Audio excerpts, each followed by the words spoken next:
Hali ni kama imetulia, japo ninaamini huu muda ambao hali imetulia kuna watu wanajipanga kuweza kuliamsha dude. Na hisi pia ikiwa ni pamoja na Herman. Achana na nani yule Shakiamun pamoja na kumteka yule binti, lakini yani kumteka Mr. Air. Lakini mimi ninaamini ya kwamba bado kuna watu wanajitayarisha ili kuweza kuliamsha dude. Mimi mwenyewe nipo hapa natamani mpaka leo kujua hivi babu yetu alienda wapi? Babu yuko wapi jamani? Babu wa Hamza yuko wapi? Na huko aliko siku akirudi naamini watu wataita maji mma. Kwa sababu asivi baada ya babu unajua kuondoka ni kama watu asivi yani wanajitawala sana nini unajua Kwa hiyo bwana, tumeona pia Esma Bando hivi sasa tayari ni mtoto wa Regina pamoja na Hamza, ni kama sasa wamemwasili, japo najua kuna kitu kipo katikati kutokana na huyu mtoto Esma Bando. Kwa hiyo ni kama hivi sasa familia imekamilika. Na katika siku zilizofuatia Hamza, tofauti na kupoteza nusu ya siku kucheza na Bando, nusu nyingine ya siku alipoteza kwenye mafunzo huko ndani, yani ndani ya msitu wa Pugu akifanya mazoezi makali. Eliza na Dina wao pia walirudi Tanzania kutoka kisiwani, na mara moja Hamza aliwapangia majukumu wote pamoja na Yonis ambaye alikuwa akiishi hapo Dar kwa wakati huo. Kwa msaada wa Reji mambo yalienda vizuri. Kagendu upande wake kalisha kubakia kisiwani kwa maelekezo ya Hamza, na alijua kama angemwacha msichana huyo kurudi nchini basi kangekuwa ni kasumbufu tu na asingeweka mkazo kwenye mafunzo yake. Eliza pia mwenyewe aliweza kupanda level kufikia ukaidi wa asili. Dina na Yonis wote walikuwa level umakinifu wa nafsi. Kwa uelewa wa Hamza, asilimia kubwa ya wanajeshi wa kawaida pamoja na baadhi ya majambazi wa ulimwengu wa siri wasingewaweza, lakini pia Hamza aliwaongezea ulinzi wa Bafadel. Hivyo Hamza angalau sasa hakuwa na wasiwasi tena na usalama wao na kujikita kwenye mafunzo yake. Kumbuka msikilizaji, langu jina ni Lucas Lumbas na mtayarishaji wa hii simulizi si mwingine bali ni Singano Junior. Okay?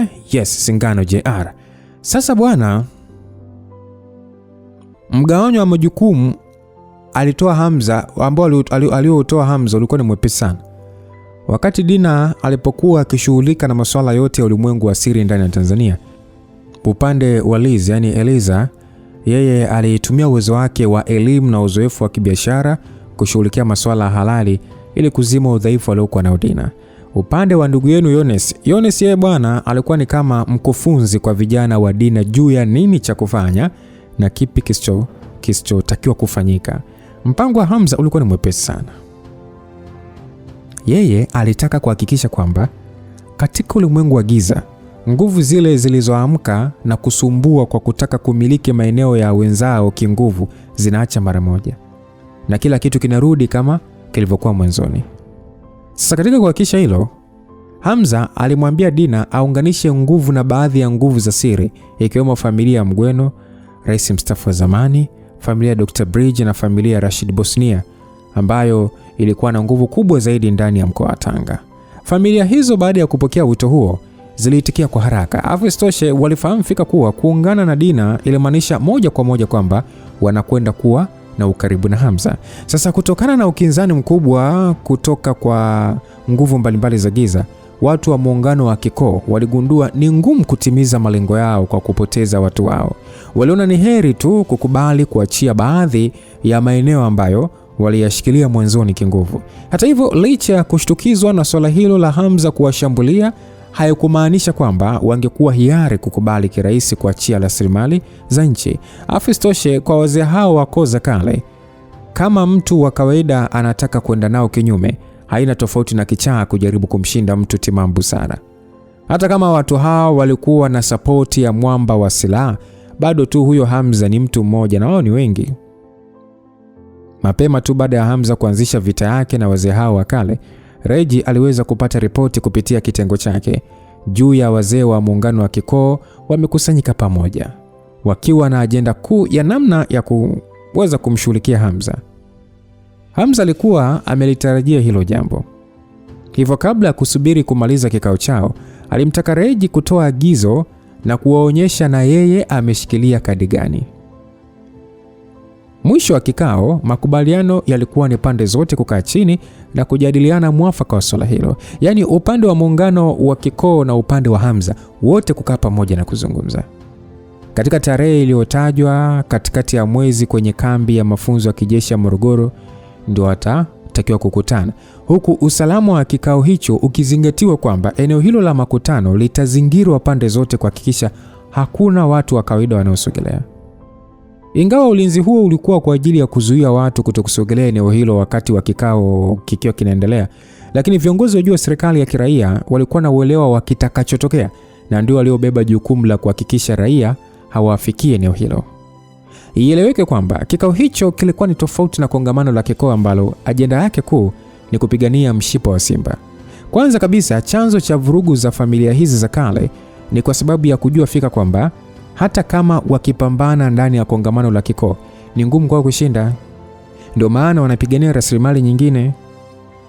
Wazee wa muungano wa kikoo na kikabila, ingawa walifahamu fika Hamza amejipatia umaarufu kwa kupewa jina la komando wa silaha au mwamba wa silaha, lakini kupigana yeye peke yake dhidi yao wote ilikuwa ni wazi wangeshinda. Hata hivyo walihofia kwamba endapo Hamza angewadhibiti basi hakutokuwa na tofauti na jemadari. Kama Hamza angewadhibiti basi kusingekuwa na tofauti na jemadari. Kwa hiyo wakati fukuto la joto likizidi kupamba moto ndani ya wazee wa muungano wa kikoo, upande wa Hamza yeye alikuwa kila good time na warembo wake pamoja na kujifua zaidi katika mafunzo yake. Hamza alimwambia tu Reji ni kama kumkumbusha siku ya kikao hicho ikiwadia ili asije kusahau. So ilikuwa ni muda wa jioni ambao Hamza alipokuwa anarudi nyumbani akitokea msituni kwenye mafunzo, aliweza kumuona Belda akirudi akiwa ameongozana na Bando akitokea shule. Huyu Belda alikuwa yeye amebeba begi mgongoni. "Hey Bando, kwa nini ubebe begi lako mwenyewe? Sio vizuri kumwachia dada yako bwana mkubwa kukubebea begi." Belda alijitetea akasema kwamba hakuna shida bro Hamza. Karibu watoto wengi shuleni, uko shuleni kwa mabegi yao yanabebwa na wazazi wao. Afistoshe bado ni wadogo na mabegi ni mazito. Hiyo ni kwa sababu watoto wengine wanadekezwa sana. Bando, usipobeba begi lako mwenyewe nitakushambulia na ngumi moja tu takatifu kukufyatua angani. Hamza alivyosema hivyo, Bando alishia kushikwa na wasiwasi na haraka sana alichukua begi lake kutoka kwa Belda, huku mkono mmoja ukiwa umeshikilia ice cream. Basi kwa kujitetea akasema, "Daddy samani, nitabeba begi langu mwenyewe." Basi wakati huo gari aina ya Porsche iliingia ndani ya makazi hayo na kusimamishwa. Reji alibeba tablet mkononi. Alishuka na kuingia ndani. Ilikuwa ni adimu sana kwa kipindi hicho Regina kwenda kazini. Lakini pia hata kama akienda kazini ni mara chache sana kumuona amewahi kama hivyo. Mara baada ya kumuona bado akimumunya ice cream mdomoni, alisha kukunja uso. Basi Belda akaambiwa kwamba, "Belda, hizo ice cream sio nzuri. Hebu kwanza sasa usimnunulie bwana kitu njiani mpaka anafika nyumbani." Alisema hivyo Reji na Belda alishia tu kutikisa kichwa. Basi Kabando ni kama kalinuna akasema, "Daddy and mommy nyie sio watu wazuri. Kwanza mimi leo sitaki tena kuongea na nyie." Alisema Bando akihisi kuonewa. Na kwa pale airusha begi lake kwenye sofa kisha akakimbilia jikoni kumfuata shangazi yake. Hamza alishia kutikisa kichwa chake tu na kujiambia kwamba tangu lini huyu mtoto akajua kukasirika, na hata kutafuta support kwa wazee.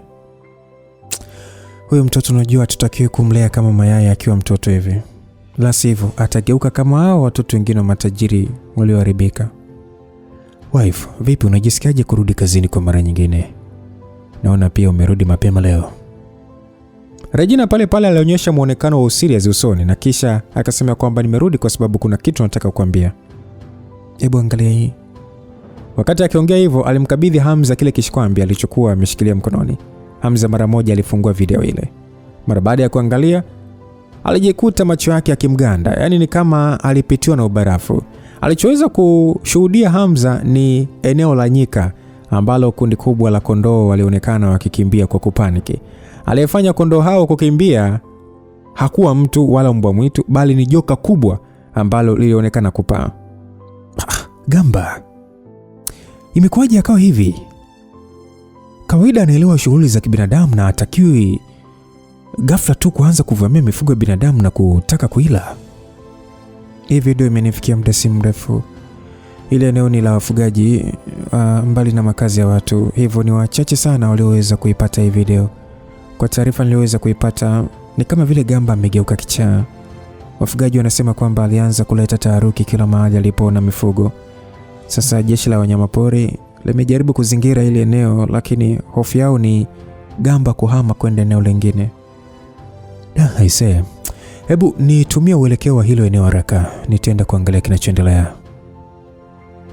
Alisema hivyo Hamza. Ingawa Hamza hakuwa amemuona Gamba kwa muda mrefu, lakini alikuwa akifikiria kuhusu joka hilo. Hata hivyo, kutokana na Gamba kuwa na uwezo wa kujifanya kuwa mdogo na kuwa mkubwa, hakuwa na wasiwasi wowote kama kuna tatizo linaweza kumtokea. Kwa ufupi, Hamza hakuwa ametegemea jambo hilo lisilokuwa la kawaida kutokea wakati huo. Basi bwana Hamza alikuja kutua ndege katika airstrip ya Duruti mkoani Arusha. Muda ambao alipotua ilikuwa tayari ni usiku. Na kama si ujuzi wa juu aliokuwa nao Hamza, kwa rubani yoyote asingeweza kutua kwenye eneo hilo la vumbi. Hamza mara baada ya kutoka kwenye ndege, mara moja aliita silaha na kuikanyaga kisha kupaa nayo na kuanza kutafuta alipo Gamba. Eneo hilo lilikuwa na vichaka na miti na pia ubaridi mkali mno kutokana na majira yake. Hivyo ilikuwa ni ngumu kwa Hamza kutafuta haraka na kujua Gamba alipo. Hata hivyo, alikuwa na hofu ya kwamba Gamba anaweza kaenda mbali na walipomuona mara ya mwisho, na kama ataumiza watu wa kawaida itakuwa ni dhambi kubwa. So Hamza hakutaka kufanya uzembe hata kidogo. Haraka sana alianza kulichunguza eneo hilo kwa umakini, kwa kuzunguka, kusikiliza na pia kuzingatia taarifa yoyote inayotumwa na Reji. Mara baada ya masaa mawili ya kutafuta, hatimaye Hamza aliweza kuhisi mjongeo ama mijongeo ya kitu. Hamza mara baada ya kutilia mkazo sauti hizo, pale pale aliweza kugundua zilikuwa ni sauti za ng'ombe zilizokuwa zikikimbia kwa kutawanyika. Kwa kutumia mwanga wa mwezi, aliweza kuona mamia ya ng'ombe zilizokuwa zikikimbia kwa kupaniki kutokea uelekeo wa kaskazini. Walionekana Wamasai waliokuwa pia wakikimbia uelekeo tofauti na ng'ombe zile. Ilionekana walikuwa katika taharuki na hawakujali tena kuhusu usalama wa mifugo yao. Kipaumbele chao kilikuwa ni kuokoa uhai wao. Afistoshe, kwa joka kubwa kama hilo, wangeweza kumezwa mara moja tu pasipata kufurukuta. Hivyo haikujalisha walikuwa na nguvu kiasi gani, uhai kilikuwa ni kitu cha kwanza. Hamza mara moja alifyatuka na kwenda kutoa nyuma ya mifugo ile inayokimbia, huku sasa akipiga makelele akisema, Gamba, acha Gamba. Lakini haikujalisha Hamza alipiga makelele kiasi gani, alishindwa kabisa kumfanya Gamba aache kile alichokuwa akifanya. Mara baada ya kuona jambo hilo, Hamza alijikuta akishangaa. Yaani iweje leo anatoa amri kwa Gamba msikilize. Kuona Gamba hakumsikiliza tena ilikuwa ni kama vile joka hilo limemsahau Hamza. Hamza akajiuliza kwamba ni nini kinachoendelea, au ni kwa sababu limekasirika. Hamza hakuwa na muda wa kutosha wa kujiuliza maswali. Alichokifanya ni kulirukia joka hilo kwenye mgongo wake na kisha akashika ile pembe yake kwenye kichwa. Hamza alitumia mguu wake kumpiga Gamba mgongoni na kupelekea vishindo kuweza kusikika. Hey Gamba, wewe unafanya nini wewe? Umenisahau ama? Muda huo sasa matendo yake ni kama yamemfanya Gamba kuelewa kuwa kuna binadamu aliyethubutu kumpiga mgongo wake. Hata hivyo hakuonekana kabisa kumkumbuka Hamza. Aliishia kutingisha kichwa chake kwa nguvu na kisha kujizungusha hewani. Ni kitendo hicho kilichomfanya ashindwe kuendelea kuifukuza mifugo ile na kuanza kumshambulia Hamza. Hamza naye kuona jambo hilo alishindwa kuwa na ujasiri wa kutumia silaha yake kumshambulia Gamba kwa kuhofia angemuumiza. Lakini hata hivyo aliweza kugundua awamu hiyo kwamba uwezo wa Gamba ulikuwa umeongezeka sana. Pia spidi na mwili wake kwa ujumla vimeongezeka. Hamza aliona kabisa kwamba angetaka kumzuia Gamba kutomuumiza, basi angepata ugumu kuliko mara ya kwanza alivyokutana na joka hilo. Hamza alijiuliza ni jambo gani Gamba ameweza kupitia katika kipindi kifupi mpaka kusababisha kuongezeka kwa uwezo na pia kupatwa na ukichaa. Wakati Hamza akisita na kujiuliza maswali, Gamba pale pale alikunja mwili wake na kumfyatua Hamza kwenda mita kadhaa hewani kabla ya kumfuata na kumshusha chini kwa nguvu. Basi Hamza haraka sana aliingia katika hali ya mgawanyiko, na hiyo ni mara baada ya kuona Gamba alikuwa akimsogelea kutoka juu kwa kasi kwa ajili ya kummeza mzima. So Hamza haraka sana alisukuma nguvu ya kusudi, lakini haikuwa kwa ajili ya kumshambulia. bali ni kubadilisha tu uelekeo wa yeye kutokuingia kwenye mdomo wa Gamba. Macho ya Gamba yalikuwa ni ya kijani na makubwa. Yalikuwa yakitoa mwanga katika giza hilo na kufanya sasa aonekane kama shetani mwenye kiu ya damu na kuwa tayari kufanya chochote kunywa damu hiyo. Hamza mara baada ya kuona muonekano huo wa hatari kutoka kwa Gamba, pale aliweza kufahamu fika kwamba Gamba alikuwa katika hali ya ukichaa na pengine kuna kitu kimesababisha akili yake kuwa hivyo. Hamza muda huo alimuona Gamba kama joka lenye tamaa ya kummeza muda wowote ule. Alijiuliza ni kipi sasa anatakiwa kufanya. Hamza alihisi kichwa kinamuuma. Hata hivyo hakuwa na muda wa kufikiria sana, kwa sababu Gamba muda huo alikuwa akimsogelea kwa kasi kubwa kwa ajili ya kummaliza. Hamza miguu yake ni kama upepo, kwa namna alivyoruka kwenda pembeni akikwipa shambulizi la Gamba, huku wakati mmoja akilipiga joka hilo teke la uso. Hamza alipanga kulishushia kipigo kizito mpaka kichwa kimkae sawa. Kwa uzoefu wake, wanyama ambao wamekula sumu na kubadilika watapona wenyewe baada ya sumu hiyo kuondoka mwilini. So Hamza alijiambia kama wanyama wa kawaida wapo hivyo, basi kwa Gamba ambaye alikuwa na uwezo mkubwa, atakuwa na uwezo pia wa kuhimili sumu hiyo na kujiponyesha kwa kuamsha akili yake. So mpango wa Hamza ni kwanza kulizimisha na kisha ndio angepata njia nzuri zaidi ya kulisaidia kwa kuliponyesha akili yake. So Hamza alijiambia labda iwe ni kwa ulazima sana, labda ndio angefikiria kumuua Gamba, lakini hilo ni jawabu la mwisho kabisa kama kila kitu kingeshindikana. Licha ya Hamza kujaribu kushambulia, Gamba aliishia tu kutoa kelele za maumivu, lakini hakuna madhara alionekana. Licha ya Hamza kuwa katika hali ya mgawanyiko ya tabaka la kwanza, kwa kukadiria uwezo wake, aliona kabisa kwamba ilitosha kabisa kupigana na mvuna nishati wa levu ya uungu wa nafsi katika ukuaji wa ufunuo. Lakini licha ya kuwa katika hali hiyo ya mgawanyiko, bado mashambulizi yake hayakuwa na madhara yote kwa Gamba.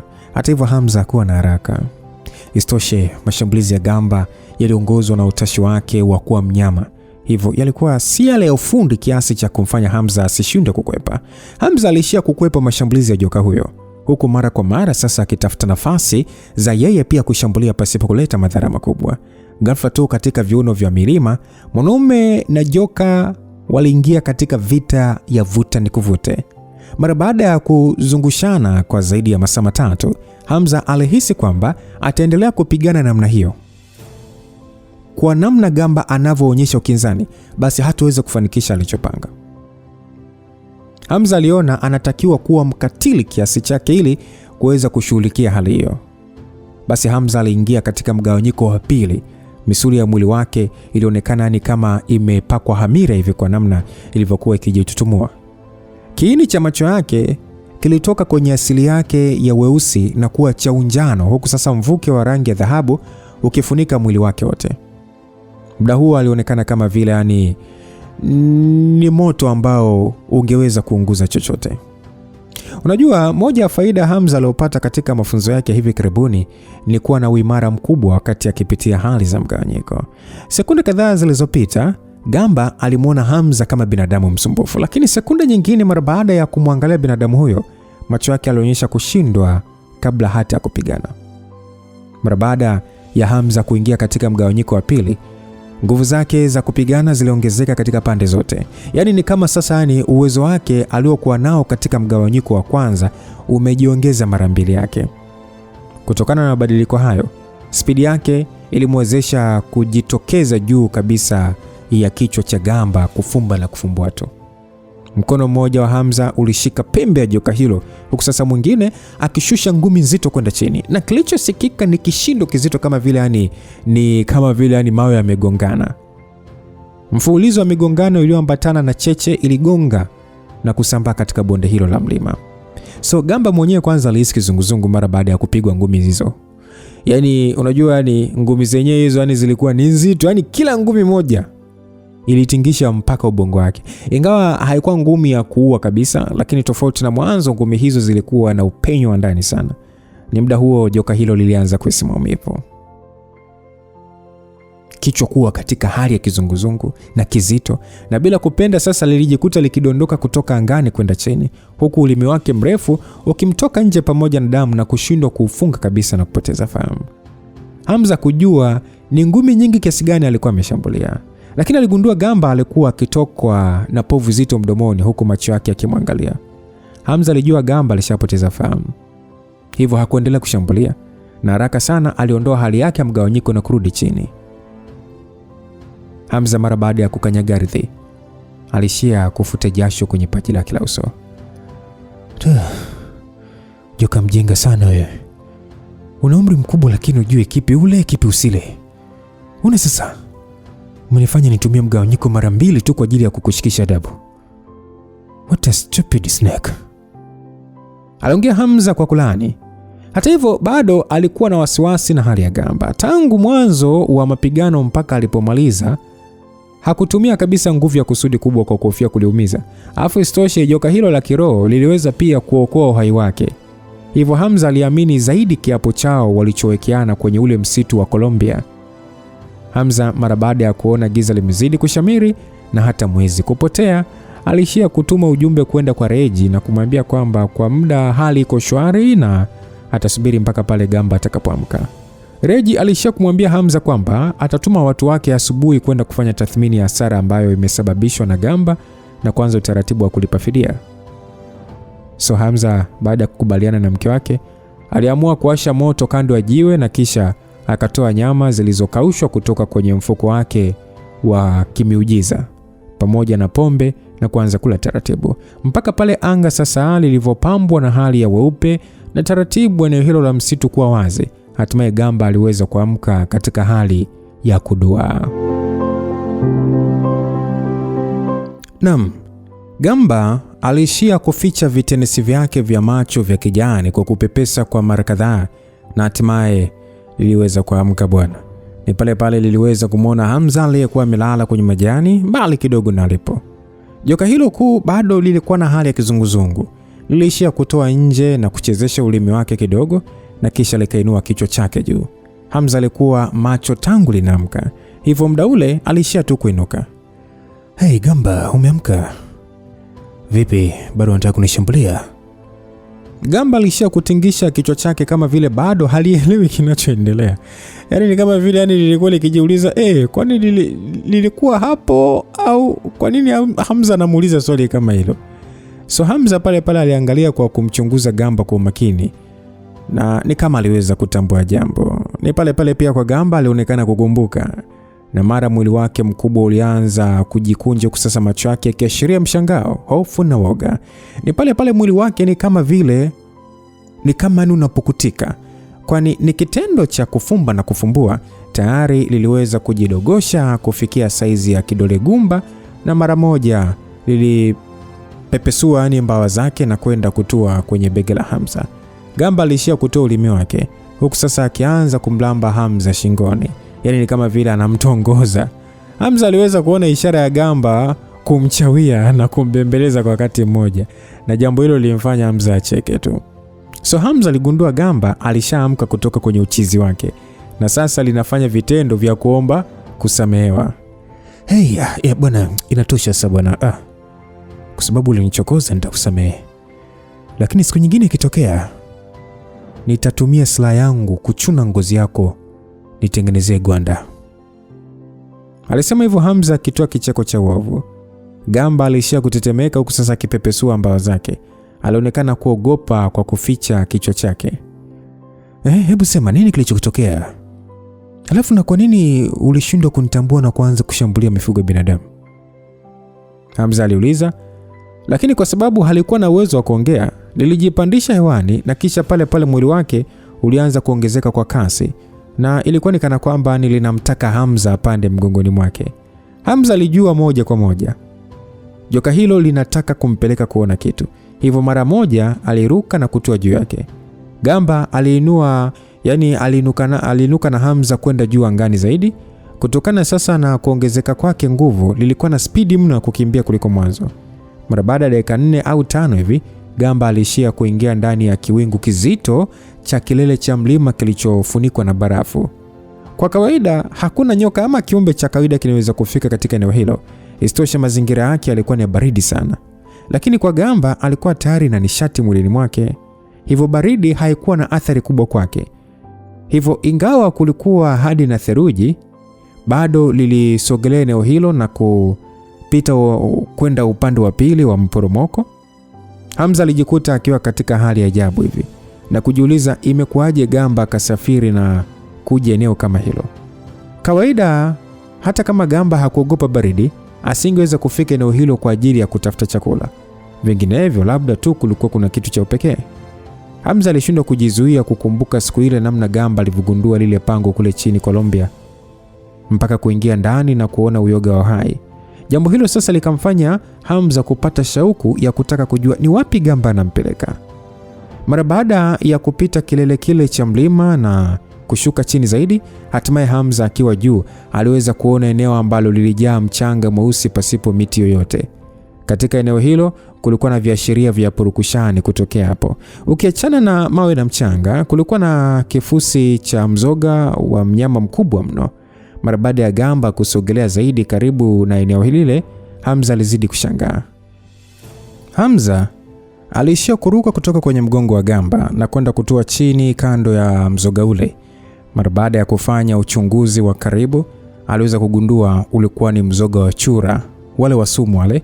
Lakini kweli ni kwamba licha ya mwenyewe kuona mzoga huo kuwa chura, ni ngumu kusema ni chura kama chura wa kawaida. Ni mnyama mkubwa sana jamii ya chura, mara nyingi zaidi ya mnyama mamba. Lakini Hamza alishangaa kwa sababu ni ngumu kwa kiumbe kama hicho kuwepo katika eneo la baridi namna hiyo. Lakini Hamza hakushangaa sana kutokana na ukubwa wake ulioonyesha ni jambo la kuwezekana. Hamza mara ya kwanza kushangaa sana kuona nyoka akiwa mkubwa, lakini kwenye historia hata simulizi nyingi kulishawahi kuwepo nyoka wakubwa sana. Lakini hakuwahi mara nyingi kusikia kuwepo kwa machura makubwa. Labda kabla ya historia, pengine wakati wa uwepo wa viumbe kama wale mamijusi yale makubwa, yale mamijusi ambao kwa yanatembea la nini. Chura huyo mkubwa alikuwa ameshakufa, na kwa kifo chake haikuwa na haja ya kuuliza muuaji ni nani. Hiyo ni kwa sababu gamba alikuwa akichezesha mkia wake kana kwamba anajivunia kwa kazi kubwa aliyoifanya. Hamza pia aligundua mzoga huo wa chura mkubwa, eneo la tumbo lake lilikuwa limefunuliwa na kuonekana shimo, huku viungo vyake vya ndani vikiwa vimemwagika chini. Ilionekana wazi kuna kitu gamba alichomoa kutoka ndani ya hilo tumbo. Hamza alijiuliza inawezekana kuwa nini, lakini kwa wakati mmoja alihisi lazima ni uhai au moyo wa kiroho wa chura huyo. Isitoshe, Hamza alishasoma mara kadhaa kwamba viumbe wengi wakubwa ambao wana nguvu za kiroho hutengeneza moyo wa kiroho au kiini cha uhai. Kwa lugha nyepesi ni kama kihifadhi cha nguvu za kiroho za ziada, lakini chenye umuhimu mkubwa kutokana na muunganiko wake na nafsi. Hata hivyo, Hamza alijua kiini hicho ni muhimu sana, lakini asingeweza kumwambia gamba akitapike ili akichukue yeye. Hata hivyo, ni mpaka hapo sasa Hamza aliweza kugundua nini kilisababisha gamba kushikwa na ukichaa. Kwa lijimnyama likubwa kama hilo la muundo wa chura, tena lenye michirizi ya ajabu tu mgongoni, ilikuwa ikitisha hata kwa kuliangalia tu. Sasa kama dude kama hilo ukapigana nalo na kisha kula kiungo yani kiungo chake cha mwili, kwa nini usigeuke mweu? Ndio ese, nasikitisha. Ni ngumu sana kwa chura kukua na kuwa mkubwa hivi. Na uhakika anaweza kuwa mnyama wa kiroho au mnyama wa kijini. Pengine ndio yeye pekee mwenyewe, yani ambaye anaweza kuwa peke yake kwenye huu ulimwengu. Hamza alijiongelesha hivyo. Hey, wewe joka mshenzi, kama ungeliacha hai pengine lingekuwa na faida kubwa kwangu kuliko kuliua, alisema Hamza akiwa na majuto. Aliona pengine lingemsaidia mbeleni kama lingekuwa hai. Hata hivyo, huo ulikuwa ni mtazamo wake tu kama binadamu. Siku zote wanyama wa asili tofauti hawawezi kupendana, na huo ndio utashi wao. Wakionana lazima tu wapigane na kuwa maadui kiasili. Gamba alishia tu kusimama pembeni, ikionekana wazi kuwa hakuelewa Hamza anazungumza nini. Mara baada ya kuona joka hilo bado linajionesha ni mrembo, Hamza aliinua mkono wake na kuanza kulipiga vibao vya kichwa. Wewe mpuzi wewe. Kwa hiyo uliona ule ni mwenyewe kiini cha uhai, sio? Siku nyingine ukiona kitu kama hiki hakikisha unanitaarifu kwanza kabla ya kuchukua hatua. Puzi sana, umeelewa? Gamba alishia tu kukunja mkia wake Yaani ni kama lilihisi kwamba Hamza anampiga bila sababu za msingi. Licha ya vibao vyake kutokuuma, liliishia tu kutingisha kichwa chake kuashiria limeelewa. Hamza aliishia kuweka mkono wake kiunoni na kufikiria kwa muda. Kwenye eneo hilo la barafu na theluji, mzoga huo haukuwa umeoza kabisa, hivyo hakuona itakuwa vizuri kupoteza hazina hiyo. So Hamza alifahamu ngozi yake ni ya thamani sana katika kutengeneza nguo, na pia baadhi ya viungo vyake ni muhimu katika kutengeneza dawa. Hamza aliamini lazima chura huyo akawa na viungo muhimu sana kwa ajili ya kutengeneza dawa adimu. Hivyo Hamza hakutaka kuupoteza mzoga huo hivi hivi. Kwa kuchukulia hali ya hewa ya eneo hilo, alipanga kuukata vipande na kisha kuchukua vitakavyomfaa. Kuhusu kuchuna ngozi ya chura huyo, kwake ilikuwa ni rahisi. Lakini aliona kama angehitaji kuchukua viungo vya dawa kutoka kwenye mwili wake, ingekuwa ni mara ya kwanza. Sio kwamba eti aliona ugumu, bali ni kwa sababu chura wa aina hiyo huwa na sumu kali sana. Ingawa Hamza alikuwa na kinga ya sumu, lakini hakutaka tu kurupuka kumgusa pasipo kujilinda kwanza. Hivyo Hamza alipanga kwanza kwenda mjini kwa ajili ya kutafuta vitu kama miwani ya ulinzi wa macho, gloves na vitu vingine tu vya kumsaidia kujikinga. Hamza mara baada sasa ya kufanya maamuzi, moja kwa moja alimpanda gamba na kisha kulielekeza kwenda mjini. Kwa namna yoyote mazingira hayo alivyo, aliona haiwezekani tu mzoga huo ukapotea, haiwezekani. Afu istoshe eneo hilo lilionekana kutowahi kutembelewa na mtu. Labda waliwahi, lakini zamani sana. So Hamza mara baada ya kufika kwenye mji wa wilaya, kilomita kadhaa tu kutoka kwenye mlima huo, alinunua vitu alivyohitaji kwa ukamilifu na kisha akaanza safari ya kurudi mlimani. Wakati sasa akizunguka kupitia uelekeo wa mpakani mwa Kenya ili sasa kupita njia ya mkato, aliweza kupokea simu ya Regina iliyompigia kwa njia satellite. Regi alisema kwamba uko wapi, mbona nasikia makelele ya upepo? Na Hamza alimwambia niko angani. Basi Regi akasema kwamba Dina na wasiwasi mno, alikuja kunitafuta na kuniambia siku ya kikao na umoja wa kikoo ni kesho. Ameshaandaa vipengele husika kama ulivyomwelekeza. Anataka uangalie kama kuna cha kuongeza ama kupunguza. Hebu mwambie Dina anaweza tu kufanya maamuzi kwa utashi wake juu ya vipengele vya kuweka kwenye hizo nyaraka zinazopaswa kusainiwa na hao wazee wako. Mimi naamini kwenye maamuzi yake. Kwa sasa niko busy sana, nitakutafuta.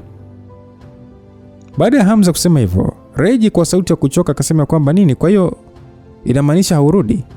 Kuna jambo tofauti, kuna jambo kubwa fulani hivi hapa limetokea. Sasa ni ngumu kukuelezea mara moja kwa njia ya simu. Tutazungumza vizuri nikisharudi.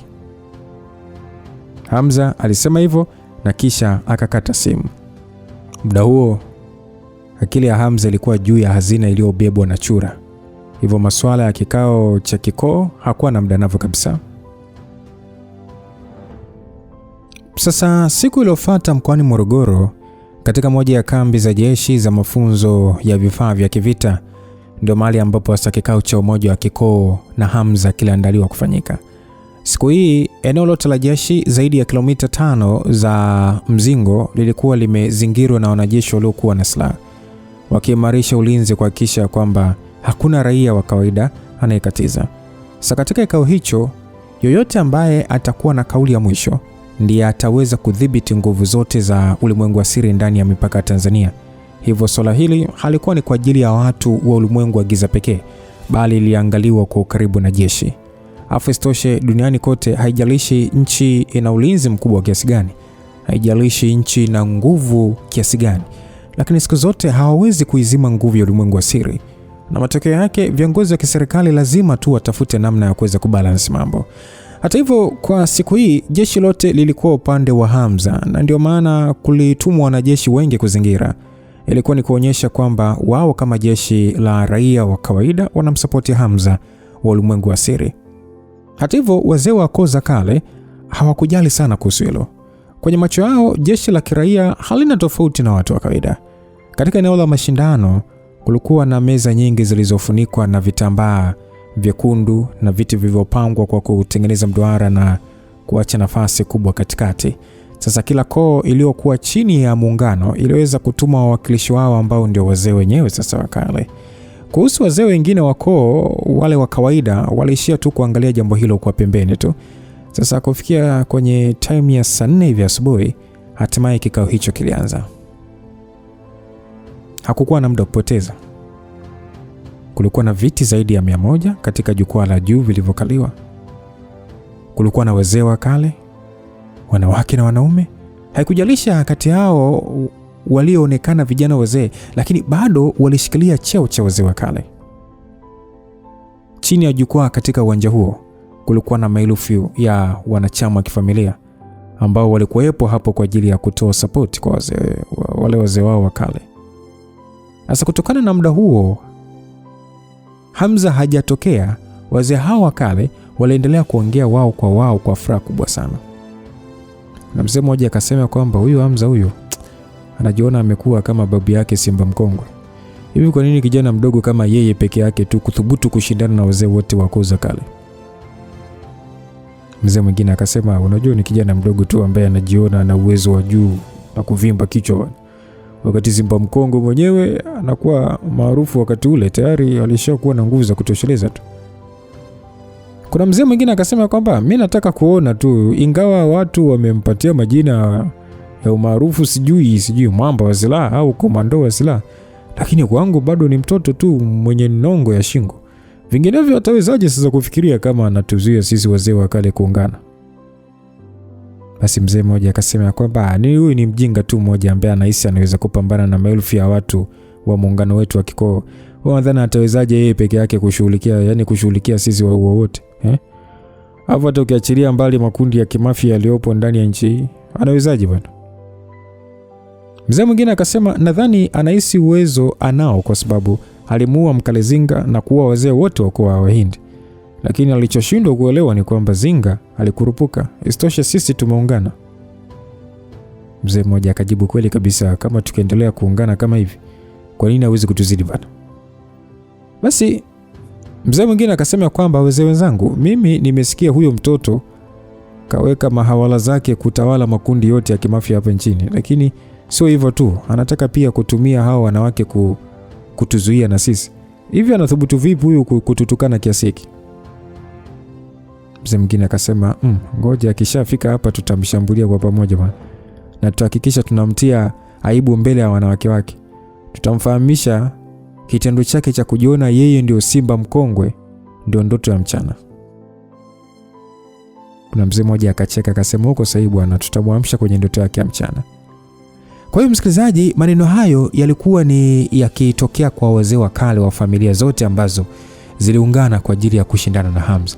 Kikao hiki hakina uhusiano na kongamano kuu la kikoo. Yaani hiki ni kikao ambacho kimeitwa tu kwa ajili ya kumshikisha Hamza adabu kwa kuingilia mipango ya familia za kale kutokuungana ili kujimegea keki ya nchi.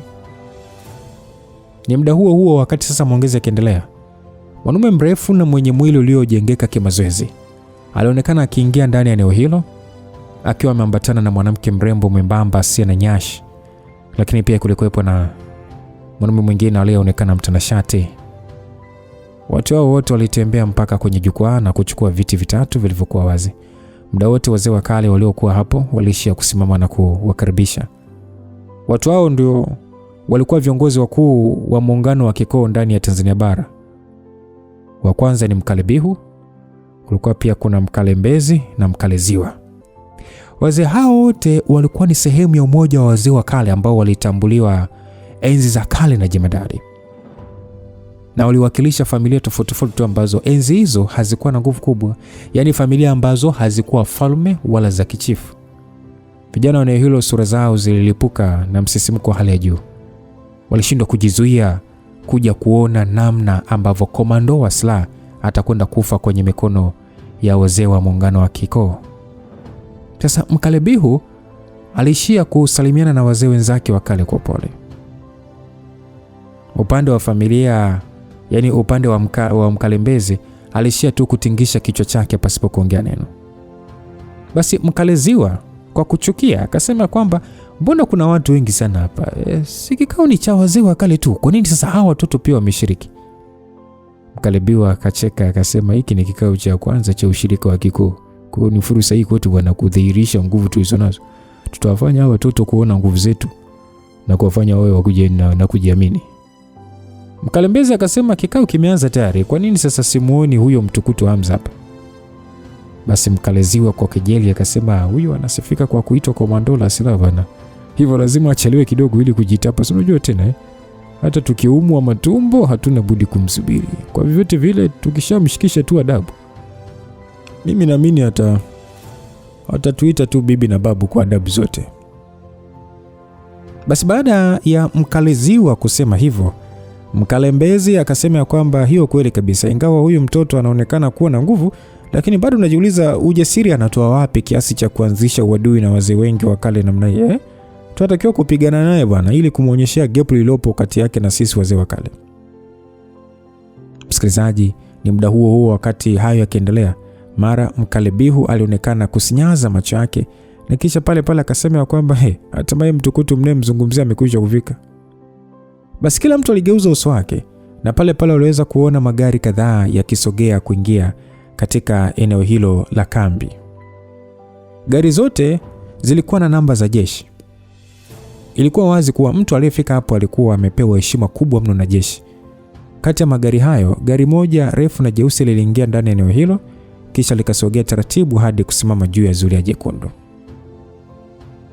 Wazee wote wakali walikuwa na sura zilizojaa kejeli, matarajio na shauku kubwa, lakini hakuna hata mmoja aliyekuwa na nia ya kusimama kumpokea mgeni huyo. Ni muda ule Lawrence alionekana akishuka kutoka upande wa kiti cha mbele, kisha akafungua mlango wa katikati wa gari hilo. Mara baada ya kufungua, Dina alitoka nje akiwa amevalia suti nyeusi ya kike iliyomkaa vyema kabisa mwilini. Mavazi hayo pamoja na kupanda kiwango cha mafunzo ya nishati, urembo wake na kujiamini kwake kulizidi kuongezeka na kumfanya awe na silka mvuto mkubwa. Kwa mwanaume yote mdhaifu, ilikuwa ni ngumu sana kusimama mbele ya mrembo huyo na kuweza kuongea neno linalohusu mapenzi. Sasa Dina muda huo alikuwa amefunga nywele zake nyuma, huku sasa akiwa amevalia viatu virefu vya kisigino na mkononi alikuwa ameshikilia mkoba kama briefcase. Msikilizaji, ukweli ni kwamba kabla ya Dina kuja eneo hilo, alikuwa amefikiria sana nini cha kuvaa.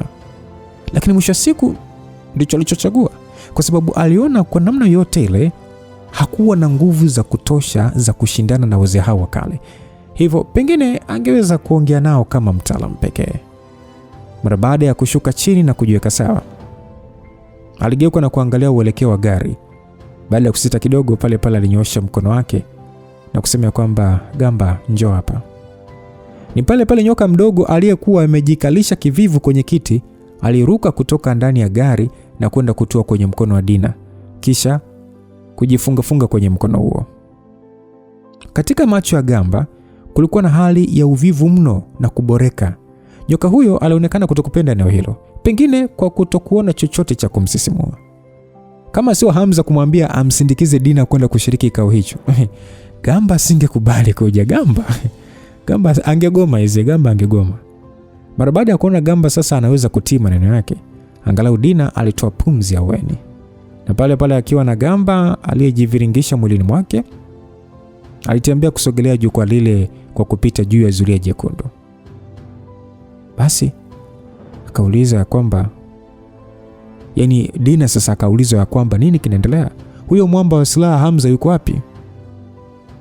Kuna mwingine akasema kwamba alafu kwa nini kaja mwanamke mmoja tu, tena ambaye yupo kiwango cha mkandamizo wa nafsi? Mwingine akamjibu, huyo labda atakuwa tu amekuja kujitoa kafara kwa niaba ya Hamza. Mmoja akasema, lakini vipi kuhusu ule nyoka, kwa nini anaonekana kama ana mbao yule? Mwingine akamjibu, sasa nani anajali sasa kama ana mbao au nyoka? Ni nyoka tu bwana, kipi cha kushangaza? Msikilizaji, watu waliokuwepo ndani ya uwanja huo wa kikao waliendelea kuongea wao kwa sauti ya chini. Wazee wa kale waliokuwa sasa kwenye jukwaa walikuwa na sura za kujikunja, karibu wote walishindwa kuelewa kinachoendelea. Ni muda huo hatimaye Dina aliweza kufika juu ya jukwaa. Alisogelea kiti kilichokuwa tupu na kisha akaweka briefcase ile. Baada ya hapo, aliwaangalia mamia wazee wa kale waliokuwepo. Ingawa wote wangekuwa na uwezo wa kumuua kirahisi tu, aliweza kuzima hali ya hofu iliyokuwa moyoni mwake na kutokuonyesha dalili ya kupaniki. Basi alisha kutoa tabasamu la kawaida tu na muonekano wa kiungwana, kisha kuwasalimia wazee hao kwa tofauti tu kwa kusema kwamba, habari za asubuhi kwenu wote. Kwa jina naitwa Dina, nipo hapa kama mwakilishi wa familia Bwana Hamza. Msikilizaji, sauti ya Dina haikuwa ya juu sana, lakini iliweza kusikika kwa kila mmoja. Wazee hao wa ukoo walidhani walisikia vibaya, wakasema kwamba nini? Mwakilishi? Basi mmoja wa wazee alionekana kukasirika na kupiga meza kofi pa. Akasema, unamaanisha nini bwana? Hamza uko wapi? Mzee mwingine akasema kwamba yani tupo hapa wote, tunamsubiri kwa ajili ya kikao. Isije kawa na ameogopa na kukimbia. Basi Dina hakuonekana kushangazwa na wazee hao wakale. Muda ule muonekano wake ulianza kubadilika na kuwa ukakamavu. Dina akasema kwamba Mr. Hamza kutokana na majukumu ameshindwa kufika ndani ya muda mwafaka. Hivyo amenituma mimi kama mwakilishi wake kuja kuwaletea barua aliyoiandaa kwa ajili ya kikao hiki. Aliongea Dina, kisha pale pale alifungua mkoba ule na kutoa kifaa kidogo cheusi kama kitenesi na kukirusha katika eneo la katikati la jukwaa. Mara baada ya kifaa kile cha kiteknolojia kutua, Dina alitumia remote ya kubonyeza kitufe. Pale pale kijifaa kile kilianza kufanya kazi kwa kutengeneza projection ya kama screen hivi katika umbo la pembe nne. Hiyo sasa ilikuwa ni mojawapo ya teknolojia aliyoweza kutengeneza dada yenu Yulia, msikilizaji. Tena aliweza kutengeneza kutoka Athexis. Hivyo ilionekana kuwa na manufaa katika kuendesha kikao katika eneo la wazi kama hilo. So mara baada ya kutokea kwa ghafla kwa skrini hizo za hewani pamoja na maandishi ndani yake, iliwafanya watu wote kushangaa kwa muda. Kama mnavyoona katika nyaraka inayoonekana, vipo vipengele 18. Vipengele hivi vinaeleza namna ambavyo koo zote za kale zinatakiwa kuwajibika na kutii. Vipengele hivi havitoathiri nguvu ambazo tayari koo za kale mlikuwa nazo, lakini madhumuni yake ni kuhakikisha kwamba pande za ulimwengu wa kiraia na ulimwengu wa nguvu za siri zinaheshimiana kisheria, kwa kila upande kufuata sheria zake. Msikilizaji, mara baada ya Dina kumaliza kuongea hivyo, wazee hao wa kale walionekana kushindwa kuvumilia na pale pale ulichafukwa. Kuna mzee mmoja wana kwa sauti ya uovu akasema kwamba kaa kimya wewe mtoto. Hivi unajiona nani mpaka kuwa na ujasiri wa kuongea hizo pumba mbele yetu? Hebu muite Hamza mwenyewe aje hapa. Umesikia? La sivyo usije ukatulaumu tukikuua kabla ya kudili naye. Msikilizaji, ingawa Dina alikuwa na hofu mno, bado alifikiria na kuamini kwamba Hamza asingeweka uhai wake rehani kwa kumwagiza aje kumwakilisha. Hivyo na yeye sasa alijipa ujasiri na pale pale akatoa kicheko cha ukakamavu.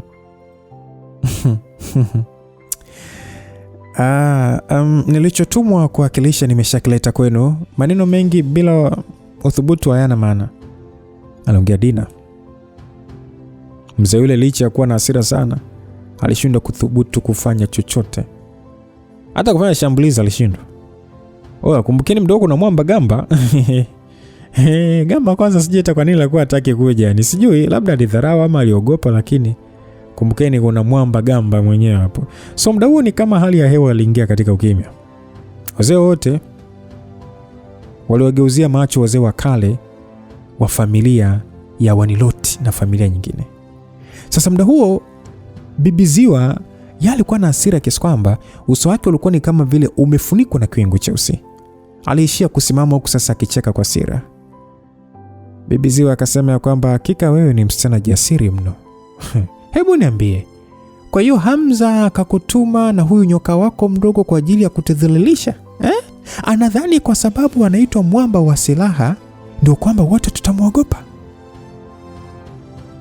Mwisho wa sentensi yake, msisimko wa nguvu ya dhamira yake ya kuua ulidhihirika wazi, msikilizaji.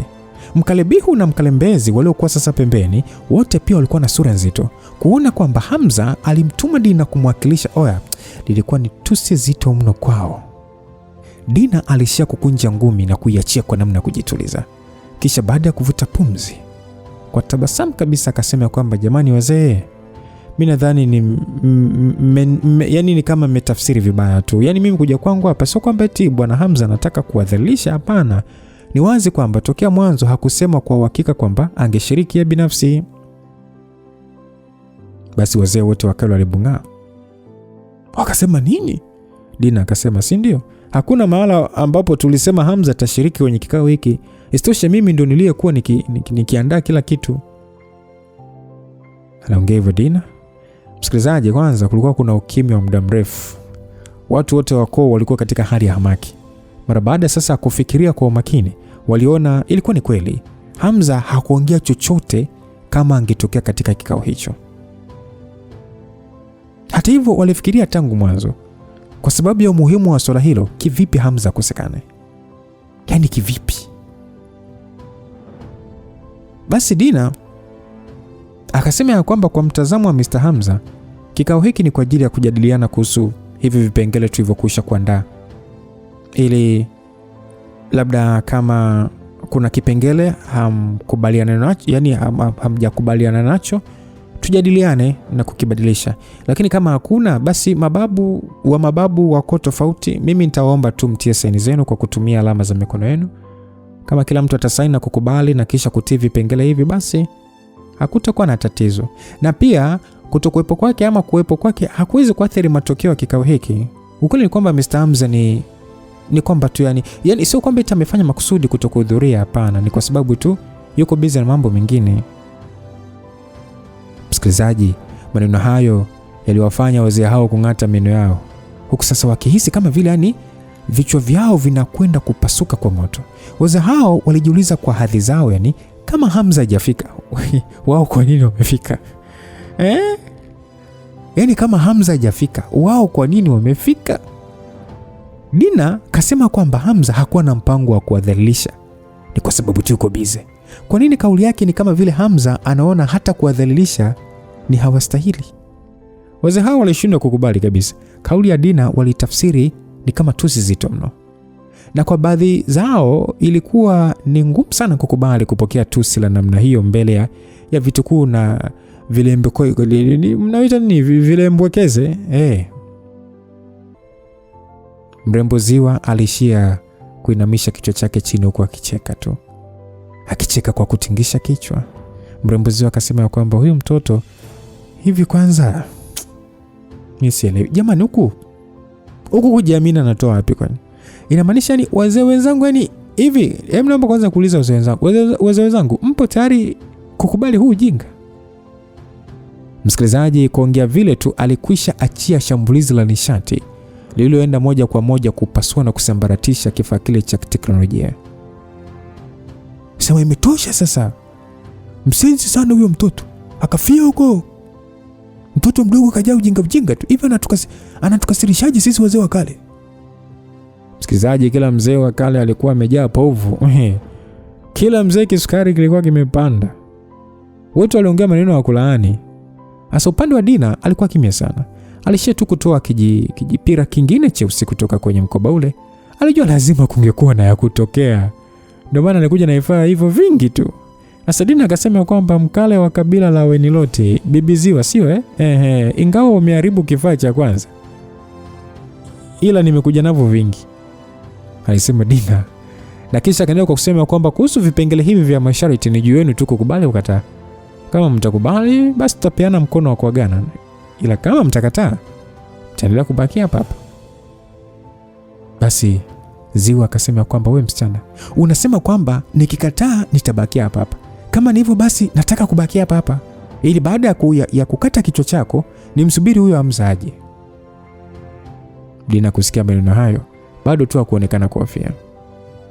Dina akasema kwamba mkale Ziwa, una uhakika unataka kunishambulia? Kumbuka hili litafanya kikao hiki kisiwe cha urafiki tena. Ziwa akasema kwamba hivi nadhani unayo hadhi ya kuwa na urafiki na mimi? Ni aidha umlete huyo Hamza sasa hivi au atakuja hapa kuokota mzoga wako. Kwa ajili ya kumheshimu huyo Hamza kwa nguvu alizokuwa nazo, basi nitakuua mwenyewe. Alisema hivyo Ziwa. Wazee wengine walionekana kukubaliana na kauli za Ziwa. Kama isingekuwa kwake, hata wao pia wangeshachukua hatua. Dina aliweza kuona kila mzee aliyekuwa katika jukwaa hilo alikuwa kimlaani. Hata hivyo alishia kunyoosha shingo yake ndefu na nzuri kwa kujiamini tu, na kisha akasema kwamba nimesikitishwa sana na namna mlivyojaa ujinga licha ya kuitwa wazee wa kale. Kwa namna mnavyoongea tu mnaonesha wazi hamna hadhi ya kujadiliana na mwanaume wangu. Na mzee mmoja akasema kwamba wewe. Sasa sauti ya Ziwa ikasikika akisema kwamba hivi wewe unakitafuta kifo wewe? Ziwa kabla hata sauti yake haijafifia vizuri, mwili wake tayari ulishapotea aliposimama. Nguvu yake nishati ilimgeuza kuwa mwanga na kumsogelea Dina moja kwa moja. Mara baada ya kuona jambo lile, watu wote walikubaliana kwamba Dina amekwisha. Yaani kwa namna Ziwa alivyomfuata Dina, watu walisema bas, amekwisha. Lakini ni muda ule ule ghafla tu mwili mkubwa wa kiumbe ulijitokeza mita chache mbele ya Dina kutokea angani. Yaani ilikuwa ni kama vile ni kiumbe cha kiroho kinachoshuka kutoka mbinguni. Kitendo cha Gamba kuhisi msisimuko wa dhamira ya mauaji kutoka kwa wazee hao. Gamba alishajiandaa kudhihirisha mwili wake, na mara moja tu kabla ya Ziwa hajafanya shambulizi, aise, lilishachomoka na kujikuza mbele yake. Kishindo kizito kilisikika, kishindo kilichosababisha sasa eneo hilo kutingishika. Huo wote ulikuwa ni mtikisiko wa Gamba kutua ardhini.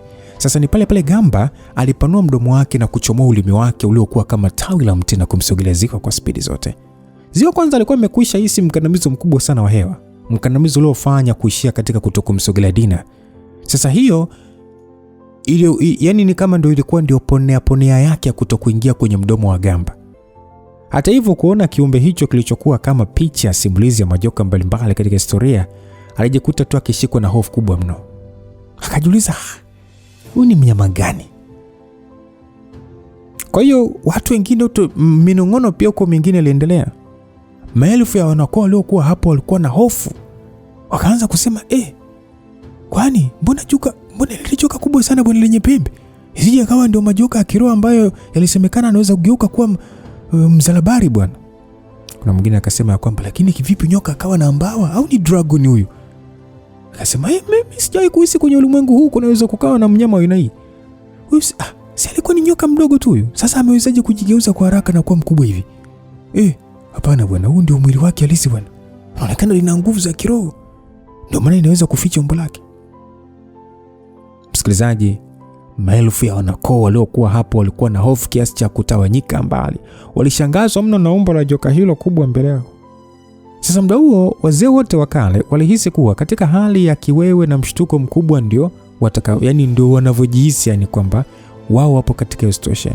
Mkalebihu muda ule alisimama pale pale na kisha akaongea na uso uliosawijika, akasema kwamba nishakumbuka mara mwisho Hamza aliposhambulia miliki ya Wahinde alifika na huyu nyoka pia. Kumbe alikuwa na nguvu namna hii. Basi Mkalembezi akasema kwamba hata kama ni nyoka anapitia mabadiliko ya kuwa nyoka mzalabari, ili mradi tu bado hajafikia hayo mabadiliko, ataendelea kuwa nyoka tu. Mimi sidhani kama wazee wote sisi hapa eti tunamogopa huyo mnyama aliyetumwa na Hamza. Mimi sidhani kabisa bwana. Basi Ziwa akasema kwamba ni kweli kabisa. Inaonekana huyo Hamza anataka kutumia hili joka lake kututaka kutufanya sisi tuogope. Tunatakiwa kuliua hili joka na kisha kumuoa mwanamke aliyetumwa. Basi pale pale kwa mara nyingine alifanya mkandamizo wa mbingu la nguvu zake za nishati. Uwezo wake wa nishati ulishafikia mwanzoni mwa ukuzi wa ufunuo. Hivyo kulinganisha na wazee wengine waliopo katika uungu wa nafsi, yeye alionekana angalau kuwa juu. Basi Ziwa akasema kwamba kiumbe mwovu, kula sumu yangu ya jasho. Basi pale pale mwili wake ulilipukwa na nishati ya mbingu na ardhi na kumfanya sasa aonekane wa kijani na kumsogelea Gamba kwa kasi. Awamu hiyo miondoko yake ilikuwa ni ile ya kuzunguka wakati akimsogelea Gamba ili kuhakikisha kwamba Gamba hamshambulii kwa kushtukiza. Hata hivyo alionekana kujisumbua tu. Yaani muda huo Gamba yeye alikuwa amesimama tu kimya tu mbele ya Dina akimlinda na hakuonekana kuwa na mpango wa kushambulia kabisa. Kumbukeni hapa Gamba ni kama bodyguard wa chombo ya boss. Gamba ni kama bodyguard wa pisi ya boss. Sasa Ziwa alijikuta kasirika zaidi mara baada ya kugundua joka hilo lilionekana kumonyeshia dharau. Hivyo kwa hasira kubwa alishambulia kwenye tumbo lake. Kwa sauti akasema kwamba ngumi ya mwiba wa nyuki. Sauti ya Ziwa ilikuwa ni kama vile ni mfululizo wa miali ya mwanga iliyomshambulia Gamba kwenye mwili wake. Hata hivyo ngumi yake ile ya nishati ilionekana kutokuwa na madhara yoyote baada ya kutana na magamba ya mwili wa joka hilo. Shambulizi lake la nishati liliishia kusababisha mfululizo wa milipuko pekee, lakini haikusababisha Gamba kuhisi chochote. Ukweli ni kwamba shambulizi lake halikuwa na tofauti na mwasho tu. Gamba aliishia kutoa ulimi wake nje kwa namna ya kutema. lilionekana kabisa, yani lilikuwa likipiga miayo. Wazee hao wote walijikuta wakishtushwa na hilo. Wakati mioyo ya vinasaba wao ikiporomoka, waliweza kuhisi kabisa ni nguvu kiasi gani ilikuwa imebebwa katika shambulizi lile la ziwa. Sasa wakijiuliza, inakuaje shambulizi lile likashindwa hata kukwaruza joka hilo? Na wao walijua kabisa hii nguvu inayotoka kwa ziwa ni ya kiasi gani, ila hata kumkwaruza tu gamba imeshindwa. Ingawa Dina alimwamini sana Hamza, lakini alijikuta akipatwa na uweni mara baada ya kuona namna ambavyo gamba alikuwa na nguvu. Aliona ndio maana Hamza alikuwa ni mvivu kuja kushiriki kikao hicho. Kumbe ni swala ambalo hata gamba anaweza kulishughulikia tu mwenyewe hata akija. So mara baada ya ziwa kushambulia mfululizo kama mara 100 hivi, alishia kujirudisha mita kadhaa nyuma na kusitisha kwa muda.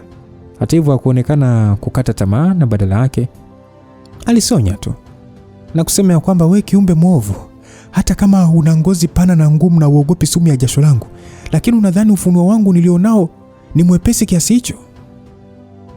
Mara baada ya kila mmoja kusikia kauli hiyo, pale aligundua kuna kitu hakipo sawa. Hiyo ni kwa sababu kulikuwa na kiasi kikubwa cha rangi ya kijani iliyokuwa imemfunika gamba mwilini.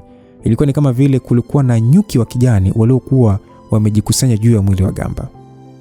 Gamba alishia kutingisha kichwa chake tu. Yaani kwa ufupi aliutingisha mwili wake wote. Yaani kama vile amehisi kuna vitu vidogo vinavyomtambalia, ila hakujua vitu hivyo ni nini. Basi ziwa akasema kwamba ufunuo wangu ni wa nyuki. Ili mradi tu nikikupiga eneo moja tu kwa mara nyingi mfululizo, mimi nitaweza kupandikiza nyuki wa kinishati na kukuingizia sumu. Basi wakati akiongea vile, ziwa aliachia zaidi mashambulizi ya nishati ambayo yote alienda kujigandisha katika mwili wa gamba. Vinishati hivyo vilivyokuwa sasa na maumbo ya nyuki vilikuwa kama vimulimuli hivi. Dina kuona jambo lile alihisi hali ya wasiwasi na kupiga makelele, akasema kwamba gamba, kwa makini. Hata hivyo kabla hata hajamaliza sentensi yake, vile vinyuki vya nishati vilianza kulipuka kwa kufuatana. Nguvu zile za nishati zilipuka kama vile ni mafataki ya rangi yakiwa yanaonekana hewani. Mfululizo wa milipuko huo ulifanya watu wahisi ni kama ngoma za masikio zinawapasuka. Kwa watu waliokuwa mbali, waliweza kuhisi kabisa kwamba mlipuko huo nguvu yake ilikuwa ni kubwa mno kuliko mashambulizi yote ziwa aliyofanya mwanzoni. Sasa muda huo gamba alishia kutoa pumzi tu kubwa na kutingishika. Ziwa alicheka. Mkale asiye na nyashi alishia kutoa kicheko cha kujivunia, akasema kwamba nguvu yangu ya sumu ya jasho imeongezeka sana na ufunuo wangu wa nyuki pia umekuwa kwa hatua kubwa. Ngoja tuone sasa kama utakuwa na uwezo wa kuhimili. Lakini kicheko chake kilidumu kwa sekunde kadhaa tu. Mara baada ya gamba kupigwa na shambulizi lile, alishia kujikunja tu kama vile amehisi maumivu. Hata hivyo katika mwili wake hakukuwa na madhara yoyote. Ukweli ni kwamba kama wazee hao wa kale wangeweza kushuhudia pambano la Hamza na gamba, wangeelewa pigo alilofanya ziwa lilikuwa ni dogo sana kumuumiza gamba. Sio kwamba eti gamba hakuwa na maumivu, ukweli alikuwa na maumivu, lakini ni kama ni ya kung'atwa na umbu tu. Na nikasema maumivu ya kung'atwa na umbu sio maumivu. Ndio, maumivu yake hayakuwa makubwa kusema kwamba ameng'atwa na nyuki, ilistahili kusema ameng'atwa na umbu. Mara baada ya Dina sasa kuona jambo hilo, alishia kutoa pumzi ya weni. Alijiambia ndio maana Hamza alikuwa akitegemea sana joka hilo kuja kushiriki kikao hicho. Kumbe lilikuwa na uwezo wa kuhimili mapigo ya wazee wa kale. So mara baada ya gamba kujihisi ameng'atwa na umbu, hatimaye kidogo alishikwa na hasira. Ni kama sasa muda huo lilikuwa likifikiria, kwa nini hawa watu sio waelewa? Wanadhani wanaweza kumuonea tu pasipo yeye kufanya chochote? Pengine ni kwa sababu gamba alikuwa amemzoea sana Hamza kwa muda mrefu. Lilikuwa likichagua sana kuhusu binadamu wa kutaka kupigana nao. Kwa mtazamo wake aliona wazee hawa wa kale walikuwa dhaifu sana. Hivyo hata hakuwazingatia sana kama wanaweza eti kumuumiza, hapana. Basi gamba pale pale alipepesua mbao zake na upepo mkali sana ulivuma. Viti na meza vilidondoka na kupeperushwa mbali. Sasa wazee wa kale wote walirudi nyuma, wakikosa uthubutu wa kumshambulia gamba. Ilikuwa ni kichekesho kama wao wangeshambulia, ili hali Mkaliziwa ambaye ndio kwanza alikuwa level ya ukuzi wa ufunuo, mashambulizi yake alishia kulitekenya tu joka hilo. Ilikuwa wazi wao wangefanya nini sasa, ili hali ndio kwanza wapo level za uungu wa nafsi. Sasa mbele ya joka hilo tena lenye nguvu za kiroho, wazee hao hawakuwa na tofauti na takataka. Wazee hao wa kale sio kwamba eti kuishi kwao miaka mingi ni kwa sababu wao hawafi. Kama wakipigwa pigo na mkia wa gamba, lazima tu siku hiyo ingegeuka kuwa ya kumbukumbu za vifo vyao. Lakini hata hivyo, licha ya kujiepusha, waliona gamba hawezi kuacha hivi hivi. Kwani ni pale pale gamba alipaa hewani na kisha pale pale akafyatua mkia wake kama vile anafyeka na kutengeneza shambulizi la mfyeko wa duara. Zilikuwa ni sauti za mitikisiko ya mawe kuvunjika kila eneo ambalo mkia ule ulipita. Tofauti na kukwepa au kukimbia, hakuna mtu yote ambaye aliweza kushambulia. Gamba alikuwa ni kama mtoto aliyekasirika pasipo sababu ya msingi. Alikuwa akichezesha mkia wake pasipo kujali mkia huo ungempiga nani. Matendo yake yaliogopesha wataalamu hao wa kikoo. Sasa upande wa Mkalebihu, Ziwa na Mkalembezi walikuwa wamesimama tu eneo moja wakishindwa kujua nini cha kufanya.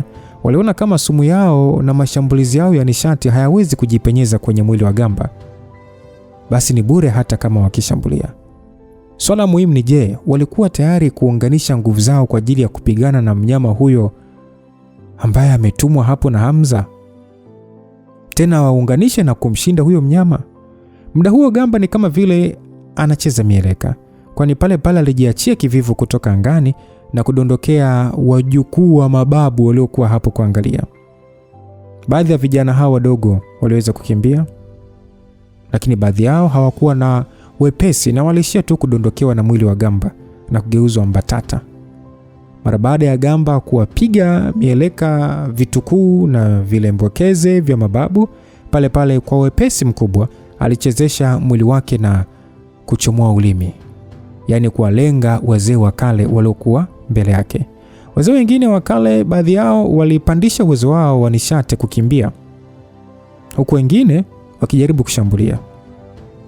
Lakini waliojaribu kushambulia hawakuwa na bahati, kwani pale pale mara baada ya mdomo wa gamba kuwafikia, wangeweza vipi kuhimili? Hakujisumbua hata kuwapiga na mkia wake wala kuangata, alishia tu kuwameza kama maji. Mara baada ya kuona wazee watatu wa kale wamemezwa ndani ya mdomo wa gamba, wazee wengine wa ushirika huo wakikosa sura zao ziliwafubaa, tena walikata tamaa kabisa. Basi Dina alijikuta akipiga makelele akisema kwamba gamba usiwatafune. Sio kwamba eti aliogopa watu wa koo hizo wangetaka kulipa kisasi, bali ni kwa sababu alikuwa hapo kwa ajili ya kuwasainisha wazee hao wa kale makubaliano maalum, yaani yale makubaliano ya kurudi walikotoka na kutokuingilia masuala ya binadamu wa kawaida kama ilivyokuwa mwanzoni.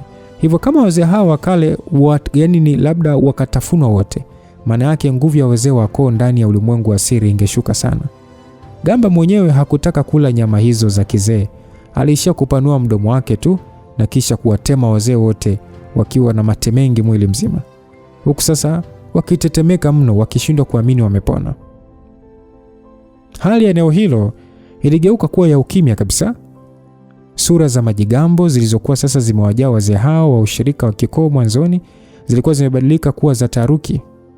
Sasa muda huo Dina alipiga hatua mbele na kisha akawaangalia wazee hao kwa hali ya utulivu tu, na akasema ya kwamba wazee wa ushirika, najua fika mwanzoni mliona kutokana na wengi wenu mtakuwa na uwezo wa kushambulia kila kona ya nchi ili kututishia, lakini hata kama mkimwepuka Hamza na kutumia watu wake wanaomzunguka, je, mpaka sasa bado mnaamini mnaweza kumzidi? Ukweli ni kwamba mimi Dina naweza kufa hapa, na hata watu wengi wa Hamza wanaweza kufa pamoja na mimi. Lakini je, ni kipi ambacho mtanufaika nacho? Hamza ataishia kuwasaka kila kona na kuwaua. Na hilo je, ndio jambo ambalo labda limewaleta upya uraiani kwa ajili ya kuuliwa baada ya kujitenga kwa miaka mingi? Leo mimi nimewaletea machogoo mawili tu. Kwanza, kubalini kusaini huo mkataba wa makubaliano na kisha mvunje ushirika wenu na kurudi katika sehemu zenu za mwanzoni. Alafu pili, mnaweza kuniua ndio, lakini muelewe fika wengi wenu mtashindwa kuondoka hapa kabla ya kuliwa na gamba. Msiwe na ndoto za mchana kwamba eti mtamezwa na kutemwa mkiwa hai. Maneno ya Dina, msikilizaji, aliyofanya wazee hao kuhisi mioyo yao ikigeuka kuwa baridi, kwa sababu ni kama walishindana na Hamza, sio kwa sababu eti waliamini kwamba watamweza katika vita vya ana kwa ana. Kwa mtazamo wao, Hamza hataweza kuzuia watu wengi ambao wanataka kujiunga na ushirika wao, wakiamini kwamba hata kama Hamza akijaribu kufanya chochote, bado anao watu ambao anapaswa kuwa na wasiwasi juu ya usalama wao. Malengo ya wazee hao ilikuwa ni kumfanya Hamza kuelewa kwamba maamuzi yake ni ya kijinga, na atakapokubaliana na hilo wangemwacha na kumwambia asiingilie masuala ya ushirika wao.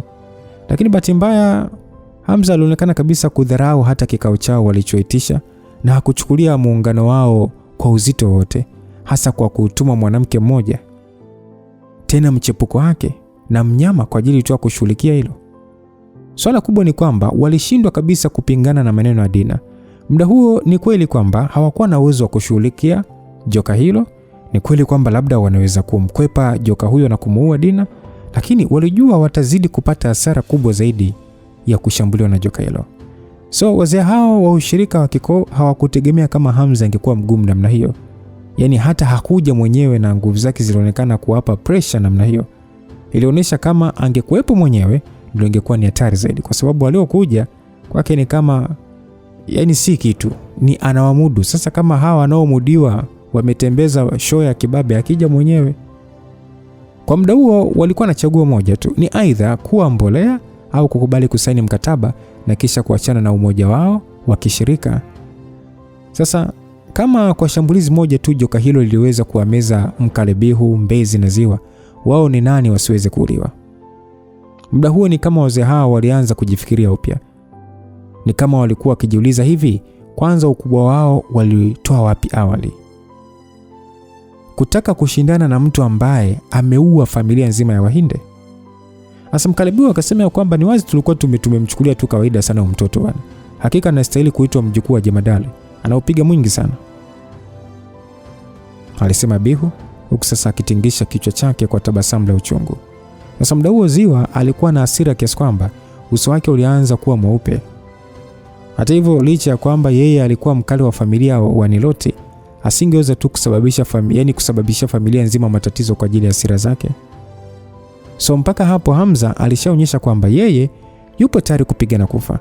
Kwa hilo tu wazee hao wakale waliona vita hiyo ni kama imewazidi kimo.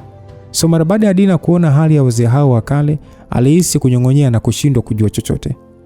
Kwenye moyo wake angalau alikuwa na weni. Ukweli alikuwa na wasiwasi mno tangu mwanzo kama angetoka hapo akiwa hai. Kwa mara nyingine Dina alisogea mbele na kutoa mpira ule wa projector na kisha akarushia katikati na kutengeneza screen zile zenye vipengele vya mkataba. Dina alisema kwamba nadhani sasa tunaweza kuongea vizuri. Kama kuna yeyote mwenye pingamizi na kipengele chochote anaweza kuongea. Kama hakuna mwenye pingamizi, basi nitatoa nyaraka za kusaini kwa kila mmoja kwa kuweka kidole gumba. Basi Mkalembezi akasema, wewe msichana, haina haja sisi kusaini hizo karatasi zisizo na maana bwana. Kama tumekubali basi jua tumekubali na hatuwezi kwenda kinyume na maneno yenu. Wazee wengine wote walitingisha vichwa vyao kukubali. Hawakutaka kusainishwa kwa kuona wangezidi kudhalilika.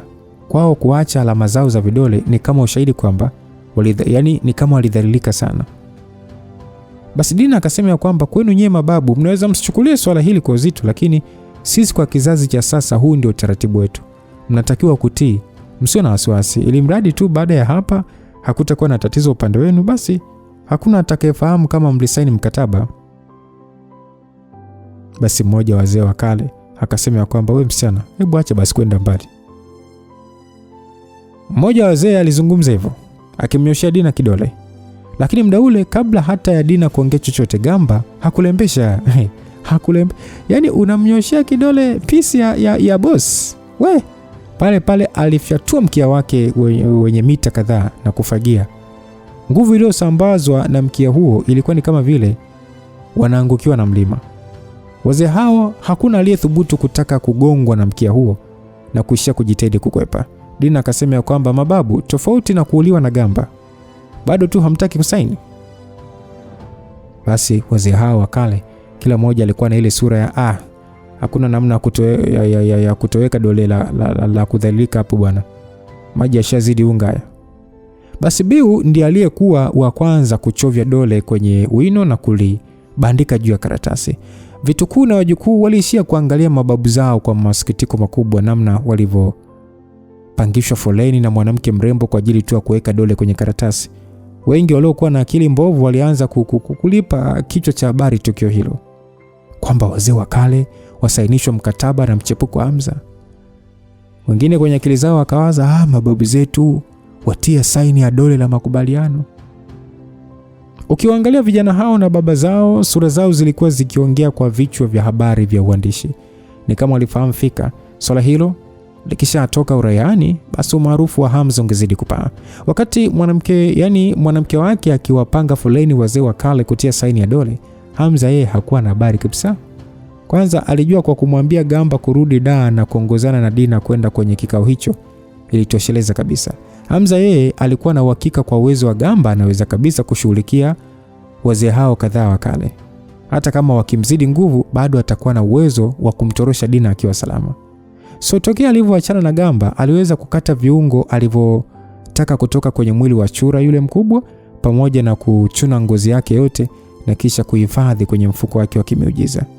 Mpaka ilipofikia asubuhi, kulikuwa na kifusi tu cha viungo vya ndani vilivyobakia ambavyo havikuwa na thamani yoyote kwake. Hata hivyo, Hamza bado hakuwa na muda wa kupumzika.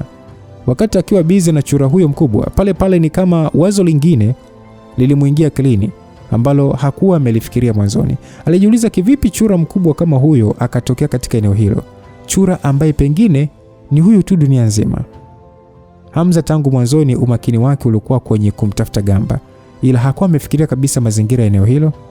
So mara baada ya kufikiria eneo alipo na kupiga mahesabu, pale alikumbuka siri ambayo Hesilia alimwambia kule Australia kwa ajili tu ya kumlinda ndugu yake endapo atakuja kupigana na Hamza tena. So Hamza pale alikumbuka uelekeo wa eneo la siri la kuingia kwenye ulimwengu wa chini ya ardhi. Halikuwa mbali sana karibu na mlima huo. Ndio siri ambayo Hamza alipokea kutoka kwa Hesilia. Ilikuwa ni njia nyingine ya siri ya kuingia kwenye ulimwengu ule wa ardhi. Swala kubwa ni kwamba njia hiyo alikuwa akifahamu Hesilia peke yake. Hata wazee wenzake wa umoja wa muungano wa siri hawakuwa na ufahamu na hilo. Sasa kulingana na kile alichoongea Hesilia, uwepo wa eneo hilo ni kama njia ya panya ambayo aligundua yeye mwenyewe enzi za kale katika harakati zake za utafiti. Na ukweli ni kwamba kulikuwa na njia mbalimbali za kuingia ulimwengu wa ardhi ambazo wazee wa Underworld Alliance walizifahamu, lakini kutokana sasa na mgongano wa kihistoria uliosababisha makosa, walishindwa kugundua uwepo wa njia nyingine ambayo ipo ndani ya mipaka ya Tanzania, na ni njia hiyo pekee ambayo haikuwa na ulinzi. Yaani kwa lugha nyepesi, mtu yeyote atakayejaribu kuingia kwenye ulimwengu wa ardhi kupitia njia hiyo, wazee hao wanaolinda siri hiyo ya uwepo wa ulimwengu huo hawezi kufahamu. Kama ile mara ya mwisho Hamza alivyopitia ile njia kule Colombia. Hamza pia aliweza kugundua kitendo cha Hesilia kumwambia siri hiyo ni kwa sababu yeye pia alikuwa na shauku ya kutaka kujua ni kitu gani kimejificha huko ndani ya ardhi. Sasa Hamza mara baada ya kukumbuka jambo hilo, alijiuliza kwamba je, kutokea kwa hili chura katika eneo hilo ni kwa sababu lilitokea kwenye ulimwengu wa ardhi ama? Hata hivyo Hamza hakutaka kuamini, kwa sababu bado eneo alipo kulikuwa ni kidogo na umbali wa njia yenyewe ilipo. Hata hivyo Hamza hakupenda sana kukisia mambo. Alijiambia anatakiwa kupata kujua ukweli wa swala hili. Afistosha alihisi kadri ulimwengu huo wa ardhi unavyozidi kuwa fumbo, ndivyo unavyozidi kuwa hatari. Basi Hamza mara baada ya kuona hana cha maana tena kushughulikia mzoga huo wa chura, pale alitumia silaha yake na kisha akafyatuka hewani kwenda katika eneo ambalo Hesilia alimwelekeza. Yaani kama isingekuwa kwa mvua kunyesha, angeweza kufuatilia hatua za chura huyo. Hata hivyo, kutokana sasa na kunyesha, ilikuwa wazi kwamba hatua zake nyingi zilifutika. Ndani ya nusu saa tu, Hamza aliweza kufika pembeni ya bonde la Ufa. Katika mteremko mkali sana wa mlima kulikuwa na miamba mizito iliyokuwa imening'inia. Ni kati ya mwamba moja tu kati ya mingi iliyopo hapo. Mmoja wapo ndio ulikuwa na umbo kama vile ni la kijiko, ukiangalia ni kwa juu ya ni Ivani. So Hamza kadri alivyosogelea eneo hilo ndo aliweza kugundua kwamba eneo hilo lilionekana kuna watu ambao walishawahi kufika. Hiyo yote ni kuona baadhi ya kamba ambazo zilionekana kuoza, lakini sasa zilining'inia kwenda chini ya mlima. Yaani ni kama vile kuna watu waliwahi kufika eneo hilo kwa kutumia kamba hizo. Alafu kitu kingine pia, Hamza aligundua vitu kama vibuyu vya udongo ambavyo vyenyewe vilikuwa vimepasuka. Hata hivyo, ilionekana ujio wa watu hao ulikuwa wa kiibada zaidi, pengine ibada za kimila. Hamza alihisi lazima watakuwa ni Wamasai, japo hakuwa na uhakika sana. Hamza alishia kutoa matakataka yaliyoziba shimo hilo juu ya jiwe mpaka pale njia ya pango ilipoonekana wazi. So kabla ya kuingia, Hamza alijiuliza kuziba shimo hilo akianza safari yake ya kuingia ndani au afanye nini yani? Yaani kwa anajiuliza kwamba ni alizibe hilo shimo akianza kuingia safari yake ya kwenda ndani zaidi, ama kwa muda alihisi hakuwa na mpango wa moja kwa moja. Hakuna haja ya kujiingiza kwenye hatari, labda kama kuna kitu muhimu sana ambacho alihitaji kwenye ulimwengu huo wa ardhi. Mfano labda kwenda kuchuma uyoga mwingine. Wakati ule Hamza akisita aidha kuingia masingie, ghafla aliweza kuhisi msisimko wa ujio wa mtu kutoka chini ya shimo hilo. Hata hivyo, msisimko huo ulikuwa ni ajabu kidogo. Alikuwa ni mtu ambaye ni kama amefikia level ya uungu wa nafsi, hatua ya ukuzi wa ufunuo. Lakini tofauti na msisimko wake kuwa wa nishati, ni kama vile alikuwa mchawi. Labda ni kwa sababu mbinu yake ya mafunzo ya nishati ilikuwa ni tofauti na alizozoea. Hamza mara moja aliweza kukadiria mtu huyo uwezo wake ulikuwa ni mkubwa kuliko wale watu wa manjano waliokutana nao mwanzoni. Kwa eneo ambalo limejitenga na kutelekezwa kwa muda mrefu kiasi hicho, kuona kwamba kuna mtu anatoka ndani ya shimo hilo halafu amwambie si mtu wa ulimwengu wa ardhi, Hamza asingeamini kabisa. Yaani kwamba eti atoke humo ndani shimoni humo halafu amwambie kwamba yeye sio muhusika, ni sio mtu wa ulimwengu wa ardhi. Hamza asingeamini. Hamza aliona tu kwamba alishachelewa kumkwepa mtu huyo. Pengine ni kwa sababu mtu huyo pia alishatambua uwepo wake, ndio maana akaanza kutoka. Hamza pia aliamini pengine kuna uwezekano mkubwa mtu huyo akawa na uhusiano na chura yule. Vinginevyo kwa nini atoke hapo? So ndani ya sekunde tu Hamza alifanya maamuzi. Alijiambia ngoja ajaribu kama anaweza kupata taarifa anazotaka kutoka kwa mtu huyo. So baada ya kusubiri kwa muda mchache tu, pale pale aliweza kuona mtu akipanda kwenye shimo hilo. Mtu huyo alikuwa mwembamba mno na mikono mirefu na mweusi. Usoni alikuwa na ndevu kama rasta hivi. Licha kwamba alikuwa na hali ya weusi wa ngozi, lakini nywele zake ni kama zimebadilika kutoka kuwa katika hali ya weusi na kuwa kijani. Kwa lugha nyepesi, msikilizaji, mtu huyu alikuwa tofauti sana na wale wa manjano ambao Hamza aliokabiliana nao kipindi anachukua uyoga, nakumbuka Sasa ndugu zangu wavuna nishati, huyu mtu mnahisi ni nani? Kumbukeni kuna hatua fulani mtu unaweza kufikia ama ukapitia afu kujikuta umebadilika. Mnamkumbukaga Hamza alishawahi kuwa babu? Hamza alishawahi kuwa mzee. Msimuone tu kwamba anaitwa Hamza mzee. Hamza alishawahi kuchange kutoka kijana na kuwa babu, na akaja kurudishwa na nini? Na uyoga. Sasa huyu mtu aliyetoka, wale wavuna nishati ambao mmeshafikia level fulani jamani, hebu mniambie kwenye comment, mnahisi huyu mtu ni nani? Niseme tu mtayarishaji ni Singano JR, niliyekusimulia ni mimi Lucas Lumbas. Kwa mapenzi ya Mwenyezi Mungu atukutanisha sasa kwenye sehemu inayofuata tuweze kujua wavuna nishati, je, wamepatia ama hawajapatia? Yeyote anayetabiri basi huyo ni mvuna nishati, na atakayekuwa sahihi basi huyo kashapanda level. God be with you till we meet again. Bye bye.